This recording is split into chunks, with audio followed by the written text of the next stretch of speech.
Good evening, everyone. Welcome to the channel. Before I begin, here are my disclaimers. Today I am going to give you an update about Digital Realty Trust INC quarterly report. Digital Realty Trust provides a range of businesses and services, including data center ownership and operation colocation solutions, interconnection services solutions for various industry verticals such as plus cloud and information technology services, plus communications and social networking, plus financial services, plus manufacturing, plus energy, plus healthcare, plus consumer products. The company operates 311 data centers across 6 continents, totaling approximately 42.7 million square feet of space, with additional development projects underway. The decline in Digital Realty Trust Inc. DLR stock price by approximately 10.36% over the past year can be attributed to a combination of factors. Despite releasing strong quarterly earnings reports and consistently declaring dividends, the company's stock price remained relatively stagnant. Several strategic partnerships and initiatives were announced throughout the year, including collaborations with DXC, Oracle, and Microsoft Azure. These moves aim to accelerate AI and cloud adoption, but may not have had a significant impact on investor sentiment. Financial activities such as issuing guaranteed notes also took place, but did not seem to boost the stock price. Corporate developments like entering new markets in Indonesia and appointing a new managing director for EMEA region were also reported, but these events may not have been enough to drive significant change in the stock's performance. Analyst and insider activity, including multiple price target increases and insider selling, did not seem to have a substantial effect on the stock price. Institutional investors and hedge funds made adjustments to their holdings throughout the year, but this did not translate into a significant increase in the stock price. The overall decline in Digital Realty's stock price can be attributed to broader market conditions and the REIT sector performance. Despite the company's efforts to innovate and expand its offerings, the stock price remained relatively flat over the past year. The primary drivers of revenue growth or decline can be summarized into 3 main categories. Revenue growth is primarily driven by increased leasing revenue, higher occupancy rates, and expansion into new markets. Additionally, rental and other services revenue has seen significant growth, with an 8.7% increase in the third quarter of 2025 and a 7.1% increase in the first 9 months of 2025. On the other hand, revenue decline is primarily driven by decreased demand for data center space and increased competition from other providers. The APAC segment has seen an 18% revenue decline, while the EMEA segment has seen a 5% revenue decline.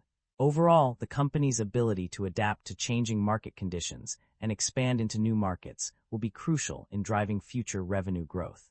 Net income and profit margins show significant changes. The financial summary reveals a notable increase in net income over the past year.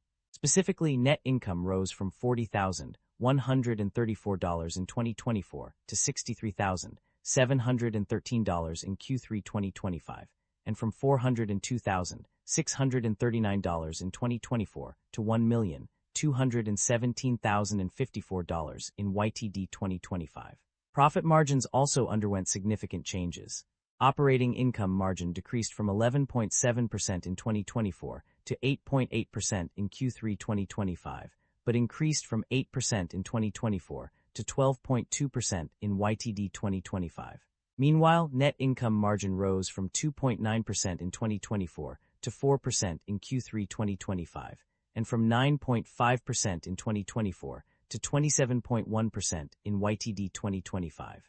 The reasons behind these changes are not explicitly stated in the provided summaries, leaving room for further analysis and investigation. The company's financial performance indicates a consistent generation of positive operating cash flow. For the years 2024 and 2025, net cash provided by operating activities was $1,492,002 and $1,693,183 respectively, demonstrating an increase in cash inflow over time.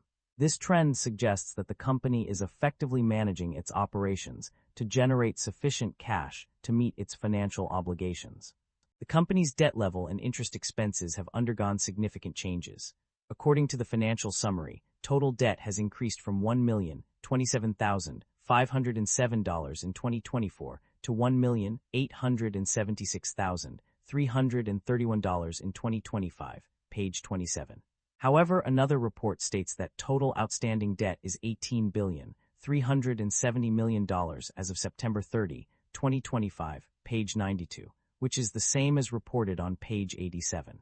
This inconsistency suggests a possible error or discrepancy in the data. Regarding interest expenses, there are conflicting reports.